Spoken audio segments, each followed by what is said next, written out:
Le Premier ministre du Burundi, Gervais Ndirakobucha, appelle le ministère des Télécommunications à créer et coordonner les partenariats solides entre le secteur public et privé pour rendre les services numériques accessibles partout et pour tous. Il a lancé cet appel ce vendredi le 17 mai 2024 au cours des cérémonies de la célébration de la Journée mondiale des télécommunications et de la Société de l'information à Merido, Bujumbura. Il invite également d'autres opérateurs du système numérique à venir investir au Burundi dans le domaine des TIC. La célébration cette année de cette journée sur le thème l'innovation numérique au service du développement durable est une opportunité importante pour réitérer la détermination du gouvernement du Burundi d'atteindre cet objectif essentiel qui consiste à utiliser le numérique comme un outil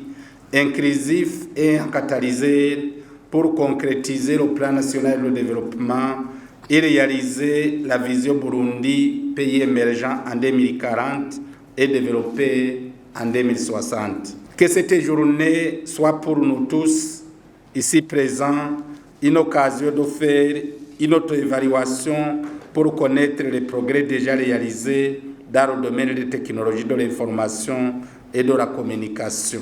Nos points forts et faibles pour pouvoir nous améliorer davantage. Nous voudrions encourager le ministère des Télécommunications dans ses attributions à créer et coordonner des partenaires solides entre les secteurs publics et privés pour rendre les services numériques plus accessibles et abordables partout et pour tous. En particulier pour les communautés les plus vulnérables, même dans les coins les plus reculés, éloignés des villes ou centres urbains.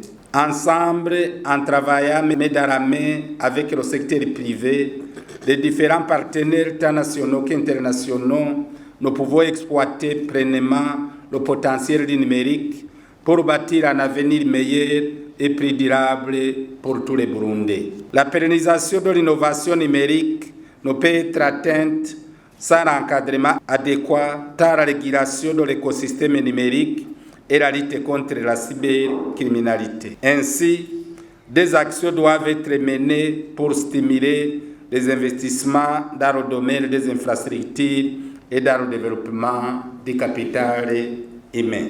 Nous encourageons également la création de contenus et d'outils numériques locaux pour stimuler l'industrie dans les domaines des technologies d'information et de communication et promouvoir les innovations numériques à travers les startups Made in Burundi en tenant compte de la protection de la population et de l'environnement.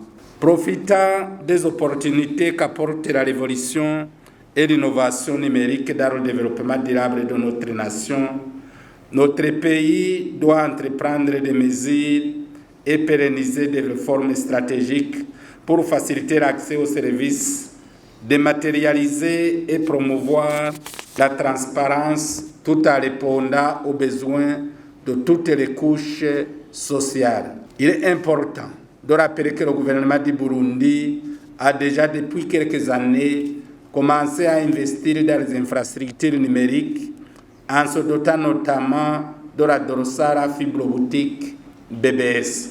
Le gouvernement de la République du Burundi le connaît entièrement, le pouvoir transformateur de l'innovation numérique. Pour cela, des actions seront toujours mises en œuvre en vue de permettre le développement de ce domaine par la promotion de l'avancement du secteur des télécommunications en travaillant en étroite collaboration avec les différents acteurs engagés dans son secteur. Malgré cette volonté du gouvernement du Burundi, il s'observe encore des défis persistants, notamment en matière d'accès à l'Internet haut débit et l'accès au financement du numérique. De plus, l'accès limité à l'énergie dans certaines localités du pays ne permet pas une bonne accessibilité à la connexion ou à l'utilisation des équipements ou terminologie de télécommunication. Je lance un appel à tout autre opérateur qui voudrait venir investir au Burundi dans le domaine des TIC en promettant que le cadre juridique en place est favorable pour favoriser les investissements. Cette cérémonie a été clôturée par la visite des stands.